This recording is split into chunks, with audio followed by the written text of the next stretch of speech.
ಕಾಯಿಲೆ ಬಂತು ಸರ್. ಅದರಿಂದ ನನ್ನನ್ನು ದೂರ ತಳ್ಬಿಟ್ರು. ಯಾರು ನನ್ನನ್ನು ಮಾತಾಡೋಕ್ಕೇ ಅಸಹ್ಯ ಪಟ್ಕೊಂಡ್ರು ಸರ್. ಹೋಟ್ಲಲ್ಲೂ ಅಸಹ್ಯ ಪಟ್ಕೊಂಡ್ರು, ಹೆಂಡತಿ ಮಕ್ಕಳು ಅಸಹ್ಯ ಪಟ್ಕೊಂಡ್ರು ಸರ್.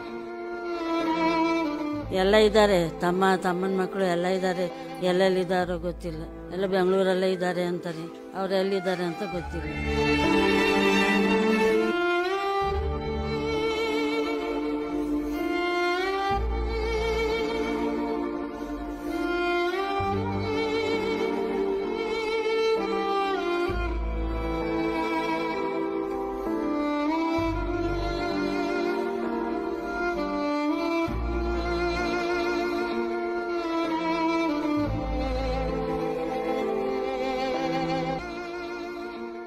ಅಂತ ಊರು ಅಲ್ಲಿ ಮಾಗಡಿ ಹೊಸಳ್ಳಿ.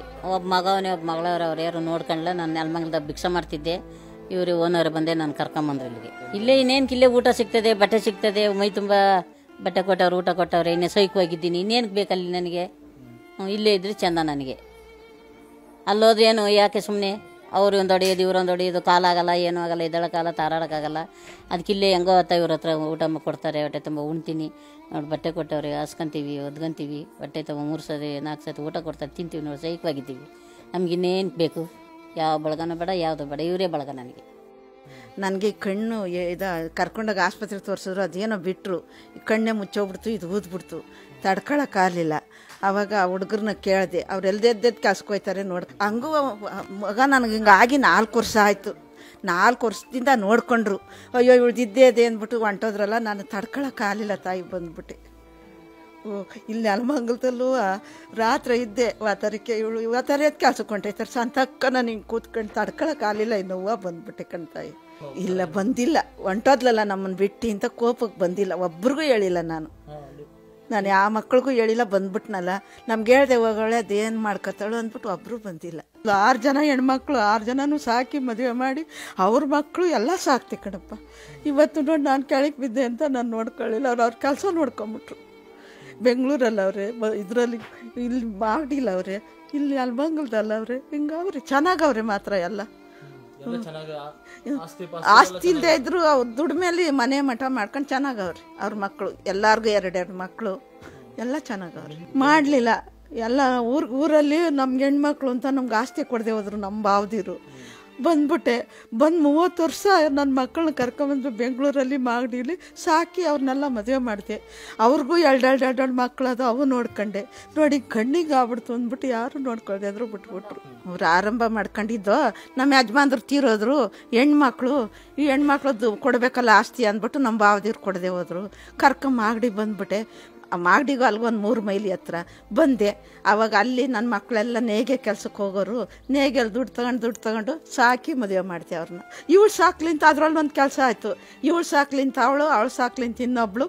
ಎಲ್ಲ 4 ವರ್ಷ ನೋಡ್ಕೊಂಡ್ರು. ಅಲ್ಲಿ ಬಿಟ್ಬಿಟ್ಟು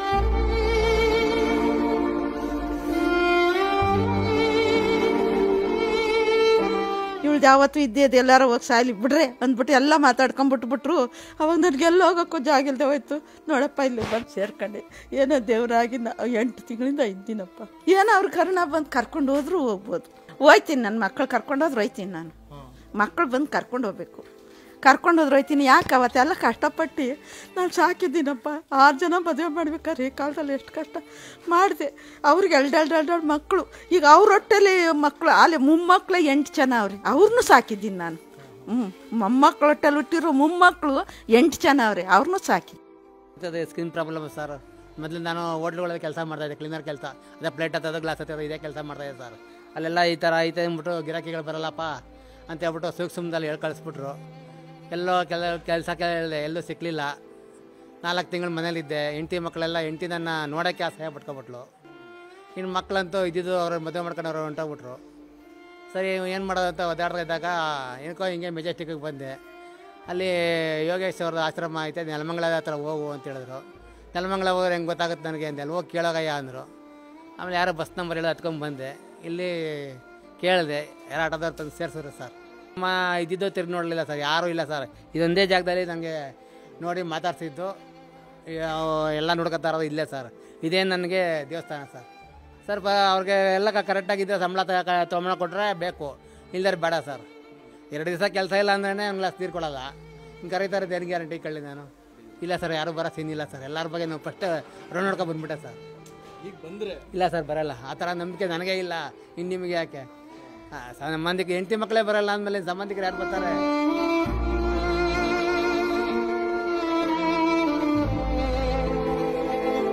ಮದುವೆಯಾಗಿ 30 ವರ್ಷ ಆಯ್ತು ಸರ್.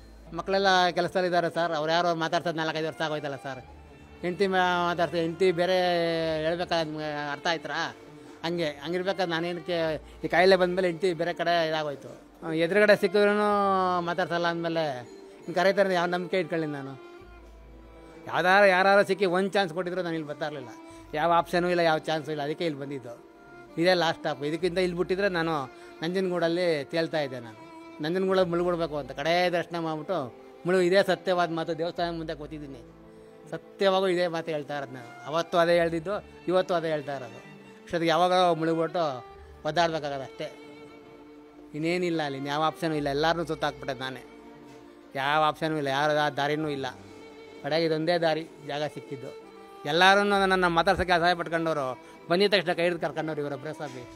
ಎಲ್ಲರೂ ಅಸಹಾಯ ಪಟ್ಕೊಂಡ್ರೆ ಸ್ವಾಮಿ. ಪ್ರಭುಗಳು ಅಲ್ಲಿ ಪ್ರಜಾಪ್ರಭುತ್ವದಲ್ಲಿ ನಿಮ್ಮನ್ನೆಲ್ಲ ಆರಿಸಿ ಕಳಿಸಿರ್ತೀವಿ. ಆದರೆ ನೀವು ದುಡ್ಡು ಮಾಡೋದು, ನೆಕ್ಸ್ಟ್ ಎಲೆಕ್ಷನ್ ಮಾಡೋದು, ನೆಕ್ಸ್ಟ್ ಎಲೆಕ್ಷನಿಗೆ ದುಡ್ಡು ಮಾಡೋದು, ಎಸ್ಟೇಟ್ ಮಾಡೋದು, ಅಪಾಯಿಂಟ್ಮೆಂಟ್ ಮಾಡೋದು, ಇಂಥ ಜೀವನದಲ್ಲೇ ನೀವು ಹೋಗ್ಬಿಟ್ರೆ ನಮ್ಮಂಥ ಪ್ರಜೆಗಳು, ಅನಾಥ ಪ್ರಜೆಗಳು ಅಂತ ಎಷ್ಟೋ ಜನ ಇದ್ದಾರೆ. ಆದರೆ ಅದಕ್ಕೆ ಸಹಕಾರ ಪೂರ್ವಕವಾಗಿ ಇಂಥ ಒಂದು ಮಂಜುಳಾ ಯೋಗೇಶ್ವರವರು ಇಲ್ಲೊಂದು ಜನಸ್ನೇಹಿ ಆಶ್ರಮ ಮಾಡಿದ್ದಾರೆ. ಇನ್ನೂ ಬೇಕಾದಷ್ಟು ಆಶ್ರಮ ಇದೆ. ಅಂಥವರೆಲ್ಲ ಶ್ರಮಪಟ್ಟು ಅವರು ಶ್ರಮದಿಂದ ನಡೆಸ್ತಾ ಇದ್ದಾರೆ. ಅಂಥ ಆಶ್ರಮಗಳಿಗೆ ಸರ್ಕಾರದಿಂದ ಸಾಕಷ್ಟು ಸವಲತ್ತುಗಳನ್ನ ನೀವು ಮೀಸಲಾತಿ ಅಂತ ಮಾಡಿ ಕೊಟ್ಟರೂ ತಪ್ಪೇನಾಗಲ್ಲ. ಇದು ಸರ್ಕಾರದ ಹೊಣೆ, ಸರ್ಕಾರದ ಪ್ರತಿನಿಧಿಗಳ ಜವಾಬ್ದಾರಿಯುತವಾದ ಬದುಕು. ನೀವು ನಿಮ್ಮ ತಂದೆ ತಾಯಿಗಳ ಒಂಚೂರು ಯೋಚನೆ ಮಾಡ್ಕೊಂಡಾಗ ಅವರು ಐಷಾರಾಮಿಯಾಗಿದ್ದಾಗೂ ನಿಮಗೆ ಅವ್ರಿಗೆ ಟೈಮ್ ಸ್ಪೆಂಡ್ ಮಾಡೋಕ್ಕಾಗಲ್ಲ. ಅಂಥದ್ರಲ್ಲಿ ಇಲ್ಲಿ ಬೆಳಿಗ್ಗೆ ಮಧ್ಯಾಹ್ನ ಸಾಯಂಕಾಲ 3 ಜನ ಅವ್ರ ಗಂಡ ಹೆಂಡತಿ ಇದ್ದು ನಮ್ಮನ್ನೆಲ್ಲ ಟೈಮ್ ಸ್ಪೆಂಡ್ ಮಾಡಿ ಏನಾಯಿತು ಎಂತಾಯಿತು, ಅರ್ಧ ಹೊತ್ತಾಗಿರಲಿ ಯಾರಾದರೂ ಕೊರಗ್ತಿದ್ರೆ ಅವ್ರ ಮನಗಿರೋ ನಿದ್ದೆಯಲ್ಲಿ ಬಂದು ಎಲ್ಲರನ್ನೂ ಎಬ್ಬರಿಸಿ ಯಾಕಾಯಿತು, ಏನಾಯಿತು, ಊಟ ಆಯಿತಾ, ತಿಂಡಿ ಆಯಿತಾ ಅಂತ ವಿಚಾರಿಸೋವಂಥ ವ್ಯಕ್ತಿ, ಅಪರೂಪವಾದ ವ್ಯಕ್ತಿ ಇವರು ನಮಗೆ ಅಂತ ಸಿಕ್ಕಿರೋದು. ಇಂಥ ವ್ಯಕ್ತಿಗಳಿಗೆ ಸರ್ಕಾರದಿಂದ ಏನಾದರೂ ಒಂದು ದೊಡ್ಡ ಮೊತ್ತದ ಸವಲತ್ತನ್ನು ಕೊಟ್ಟರೆ ಇದನ್ನು ಅಭಿವೃದ್ಧಿ ಮಾಡಿ, ನಾನು ಈಗ ಒಂದು 130 ಜನ 140 ಜನ ಇರ್ಬೋದು. ಇಂಥ 140 ಜನ ಇನ್ನು ಸಾವಿರಾರು ಜನ ಬಿದ್ದಿದ್ದಾರೆ. ಅಂಥ ಸಾವಿರಾರು ಜನ ಎಲ್ಲ ಒಂದೊಂದು ಆಶ್ರಮಕ್ಕೆ 10 ಜನ ಹೋದ್ರೂ ಸರ್ಕಾರ ಸವಲತ್ತು ಸಿಕ್ಕಿದ್ರೆ ಒಂದೊಂದು 10 ಜನ ಹೋದರೂ ಈ ಒಂದು ಅನಾಥರು ಅನ್ನೋದು ಈ ಕರ್ನಾಟಕ ನಾಡಿನಲ್ಲಿ ಕರ್ನಾಟಕದಲ್ಲಿ ಅನಾಥರು ಅನ್ನೋ ಶಬ್ದನ ನಿರ್ಮೂಲನೆ ಮಾಡಲಿ ರಾಜಕೀಯದ ವ್ಯಕ್ತಿಗಳು ಸೇರಿ ಇಂಥ ಸವಲತ್ತು ಕೊಟ್ಟರೆ, ನೀವು ಮಾಡೋದು ಬೇಡಿ, ಸವಲತ್ತು ಕೊಟ್ಟರೆ ಮಾಡೋವಂಥ ವ್ಯಕ್ತಿಗಳು ಇದ್ದಾರೆ, ಧಾರ್ಮಿಕರಿದ್ದಾರೆ. ಅಂಥವ್ರಿಗೆ ನೀವು ಸಹಕಾರ ಕೊಡಿ. ನಿಮ್ಮ ಕೈಲಾದ್ದೇನಿಲ್ಲ, ನೀವು ಮನೆಯಿಂದ ಕೂಲಿ ಮಾಡಿ ತಂದು ಕೊಡಿ ಅಂತ ಕೇಳಿಲ್ಲ. ಯಾವುದೋ ಒಂದು ಅನುದಾನದಲ್ಲಿ ಪ್ರತಿಯೊಬ್ಬ ಸಾಹುಕಾರಗಳಿಗೆ ಅನುದಾನ ಮಾಡಿದಂಗೆ ಇಂಥ ಆಶ್ರಮಗಳಿಗೆ ಒಂದು ಅನುದಾನ ಮಾಡಿ ಅಂತ ನಾನು ನಿಮ್ಮಲ್ಲಿ ಬೇಡ್ತೀನಿ. ಇದ್ದಾರೆ, ತಮ್ಮನ ಮಕ್ಕಳು ಎಲ್ಲ ಇದ್ದಾರೆ. ಎಲ್ಲೆಲ್ಲಿದ್ದಾರೋ ಗೊತ್ತಿಲ್ಲ, ಎಲ್ಲ ಬೆಂಗಳೂರಲ್ಲೇ ಇದ್ದಾರೆ ಅಂತಾರೆ. ಅವ್ರು ಎಲ್ಲಿದ್ದಾರೆ ಅಂತ ಗೊತ್ತಿಲ್ಲ. ಯಾರೂ ಇಲ್ವಲ್ಲ, ನಾನು ಒಬ್ಬಳೇ ಎಲ್ಲ ಇರೋದು ಅಂತ ನಾನೇ ಬಂದ್ಬಿಟ್ಟು ಯಾರಿಗೂ ಹೇಳಿಲ್ಲ. 2 ವಾರ ನನ್ನ ಮಕ್ಕನೇ ನೋಡ್ದಿದ್ದೆ ತಿರುಗ್ಯದ. ಬರೀ ರೋಡಾಗ ತಿರುಗಿ ಹಂಗೆ ಮತ್ತು ಸಾಯಂಕಾಲ ಬರ್ತಾನೆ ಮತ್ತು ಮುಂಜಾನೆ ಹೋಗ್ತಾನೆ, ಸಾಯಂಕಾಲ ಬರ್ತಾನೆ ಮತ್ತು ಮುಂಜಾನೆ ಹೋಗ್ತಾನೆ. ಅದ್ರ ಸಲ ಯಾರು ನೋಡ್ಯಾರ ಒಂದು ರಾತ್ರಿ ಈಕಿ ಬಸ್ ಸ್ಟ್ಯಾಂಡ್ ತಾಗ ಮಕ್ಕಂದನಂತ ಈ ಹುಡುಗಿ. ಬಸ್ ಸ್ಟ್ಯಾಂಡ್ ಅಂತ ಮಕ್ಕಂತ ಯಾರು ಅವರು ಪೊಲೀಸರು ನೋಡಿ ಅವ್ರ ಜೀಪ್ನಾಗ ಹಾಕೊಂಡು ಇವ್ರನ್ನ ಹೆಸ್ರು ಬರ್ಕೊಂಡು ಇವ್ರು ಕೇಳಿ ಇವ್ರ ತಾರಿಗೆ ಬಿಟ್ಟು ಹೋಗ್ಯಾರ.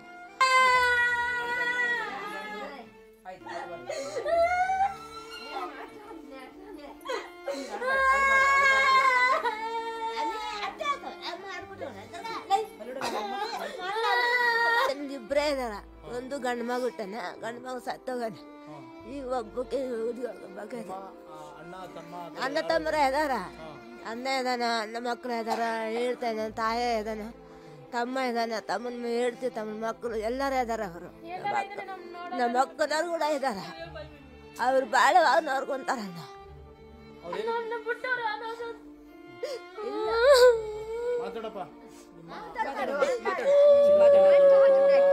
ಮಾವ ಎಲ್ಲ ಇದ್ದಾರ ನಿಂಗೆ? ಅಣ್ಣ ಇಲ್ಲ? ಇಬ್ಬರು ಅಣ್ಣ ಇದಾರೆ. ಇಲ್ಲಿ ಮಾತಾಡು, ಇಲ್ಲಿ ನೋಡ್ಕೊ ಮಾತಾಡು. ನೋಡಿ ಹೇಳಪ್ಪ, ಎಷ್ಟು ವರ್ಷ ನಿನಗೆ? 22 ವರ್ಷ. ಏನಿಲ್ಲ ಹೆಸರು? ರಾಣಿ ಅಂತ. ಏನಕ್ಕೆ ನೀನು ಇಲ್ಲಿಗೆ ಬಂದಿದ್ದೀನಿ ನಮ್ಮ ಆಶ್ರಮಕ್ಕೆ? ಬೇಸಿರನ ಅದಕ್ಕೆ ಬಂದೀನಿ. ಮೈಂಡ್ ಸರಿಗಿಲ್ಲ ಅದಕ್ಕೆ ಬಂದೀನಿ. ಯಾರು ಮೈಂಡ್ ಸರಿಯಿಲ್ಲ ಅಂತ? ನನಗೆ ಏನಾಗಿದೆ?